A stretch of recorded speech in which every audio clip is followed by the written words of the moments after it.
The sack was moving. Not much, just enough. It sat at the very edge of the road, half swallowed by dry weeds and roadside dust, as though whoever had left it there had been hoping the earth itself would finish the job. The burlap was old and stained, tied at the top with rough twine that had been knotted twice, deliberately, tightly, by hands that had not wavered. Around it, the world moved at full speed. Cars blurred past in both directions, close enough to stir the weeds, close enough to shake the ground beneath that sack with every passing second. And from inside it came a sound, faint, layered, the kind of sound that lives just below the noise of everything else and asks only that someone, anyone, care enough to stop and listen. Hundreds of cars passed that morning. Not one of them slowed down. Harold Metz noticed the sack the way a man notices something that does not belong, not immediately, not loudly, but with the slow, certain pull of a feeling that something is wrong. He had been walking the shoulder of this road for 3 years, ever since his doctor told him his heart needed the movement, and his own four walls had started feeling less like home and more like a museum of everything he had lost. He walked slowly. He always walked slowly now. But he had learned in 71 years of living and 22 years of serving that slow did not mean unaware. He stopped. He stood on the gravel with traffic rushing at his back and looked at that sack. And the sack moved again, a small, helpless shifting of the fabric, and Harold felt something respond in his chest that had nothing to do with his damaged heart and everything to do with the man living inside it. He walked toward it. As he drew close, the sound separated itself from the noise of the road and reached him clearly for the first time. Crying. Not one voice, but several, thin and desperate and layered over one another like a cord made entirely of fear. Harold crouched down on both knees, his joints burning with the effort, and he put his face close to the burlap and listened. The crying grew louder, as if whatever was inside could feel him there, as if it had been waiting so long for someone to simply be close that even a stranger's proximity was something to cry toward. "Oh no," Harold said softly. "Oh no." His hands found the knot.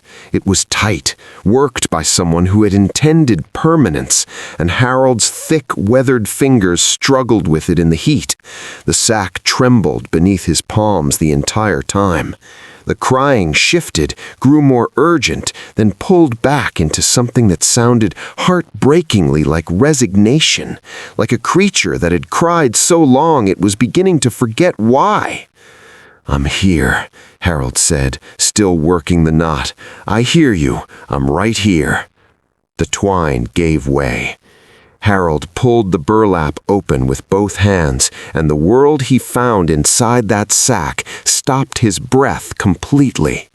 A mother dog looked up at him, brown and white, medium-sized, her coat matted with filth and her ribs visible beneath her fur like the outline of something too long unfed.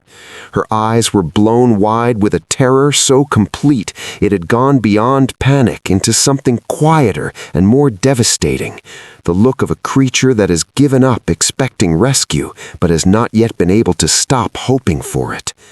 She was pressed into the far corner of the sack and curved around her belly, nursing weakly, impossibly small, were 4 puppies. Their eyes were barely open. Their paws were the size of Harold's thumbnail. They were so new to the world they had not yet learned that the world could be a place that ties you in a sack and leaves you by a road. And in the opposite corner, compressed into the smallest possible version of itself, was a gray kitten. Its mouth was open in a cry that had gone silent from exhaustion, and its entire body shook in continuous, uncontrolled waves. It looked at Harold with eyes that were all pupil, wide and dark and bottomless with fear. Harold sat down fully on the gravel beside that sack. He did not reach inside, he did not move quickly.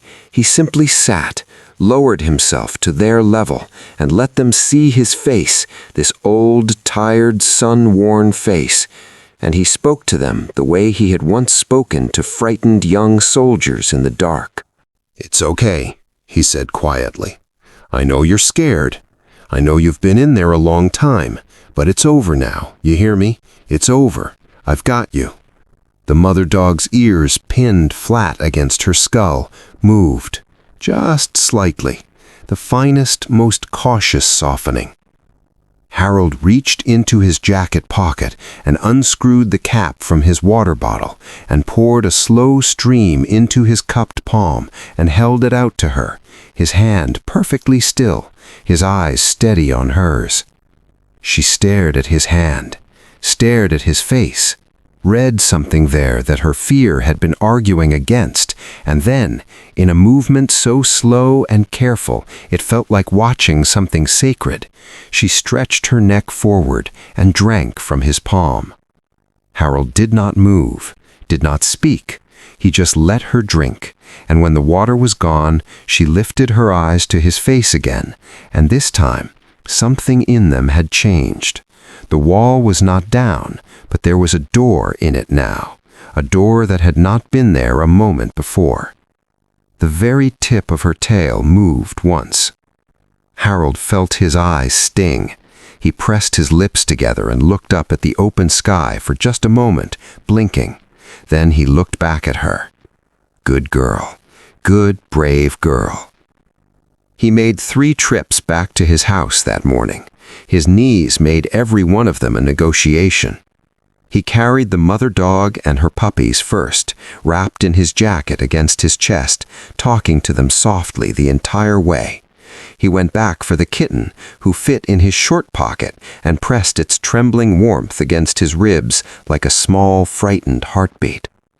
By the time he laid them all gently on the towel he had folded in his kitchen floor, Harold Metz was breathing hard and his hands were shaking, not from effort, but from something else, from the particular feeling of having arrived somewhere just in time. He warmed broth on the stove. He set out shallow dishes.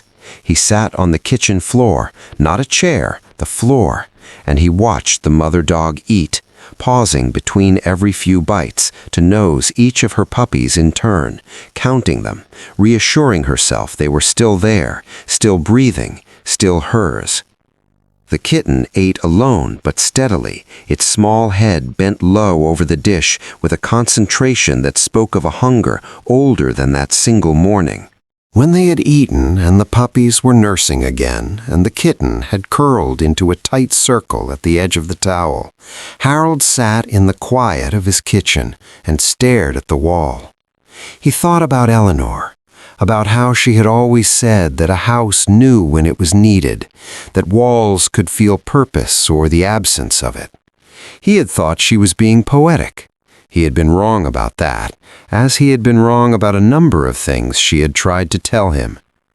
"You'd have known exactly what to do," he said quietly to the room.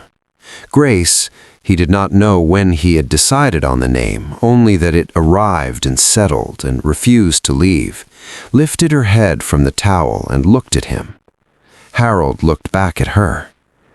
"Yeah," he said softly, "I think so too." The weeks that followed were the fullest Harold's house had been in 3 years. He built a shelter in the yard, solid wood, good roof, lined with old blankets that still carried the faint ghost of Eleanor's lavender. He worked in the mornings, board by board, and Grace sat nearby and watched him with a calm attention that felt, in its quiet way, like company of the most genuine kind.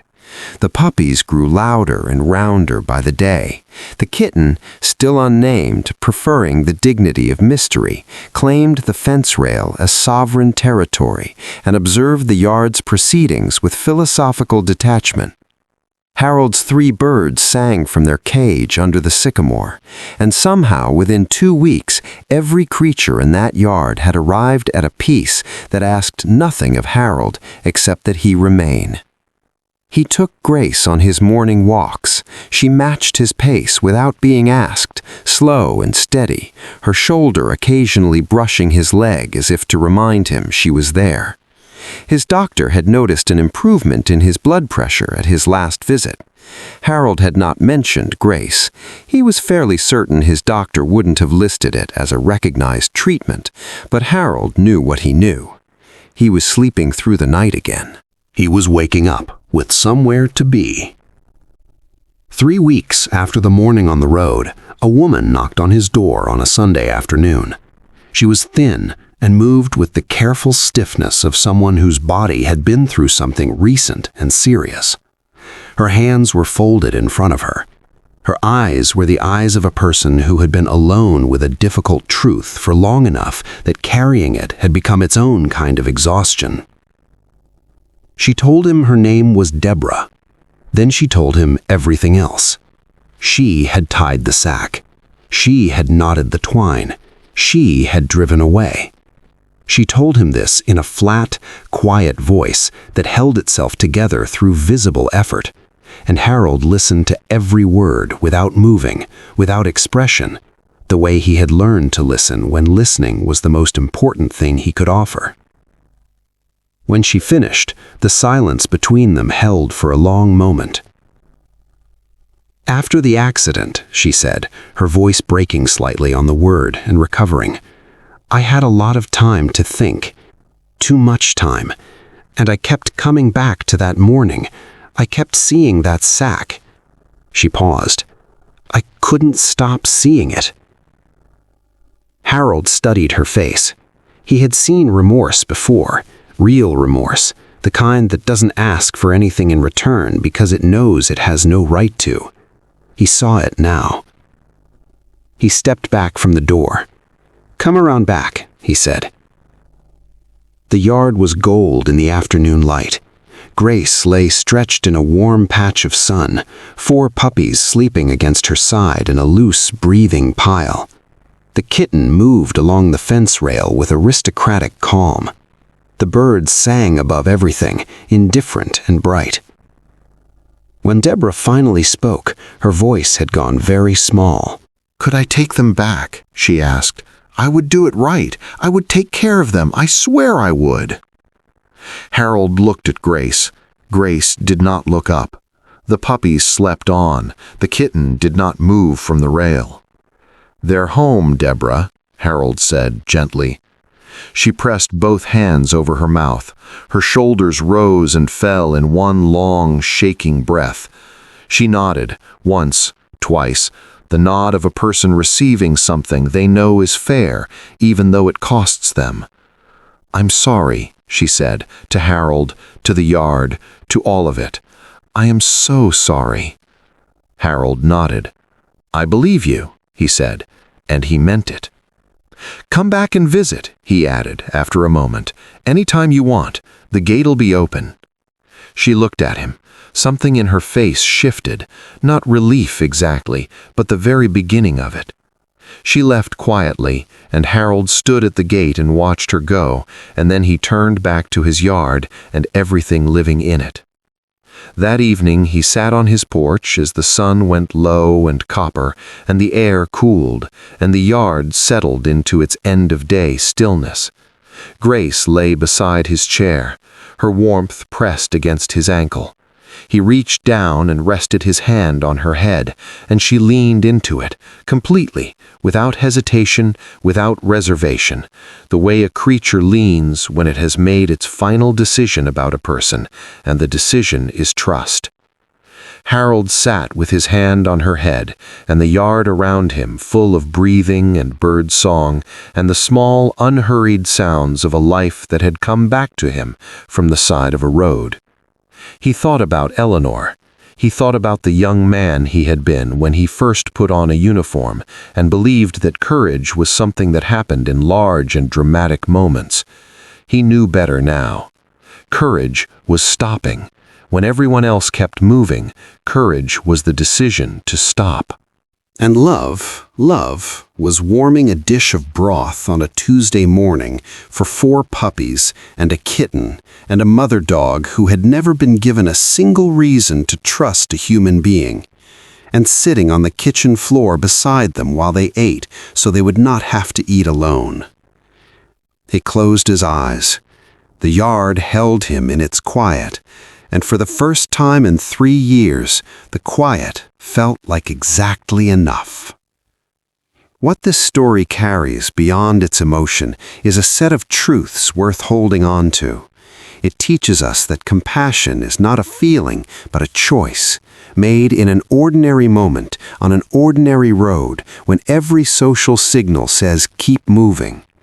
It shows us that animals experience fear, suffering, love, and relief with a depth that demands our moral responsibility toward them.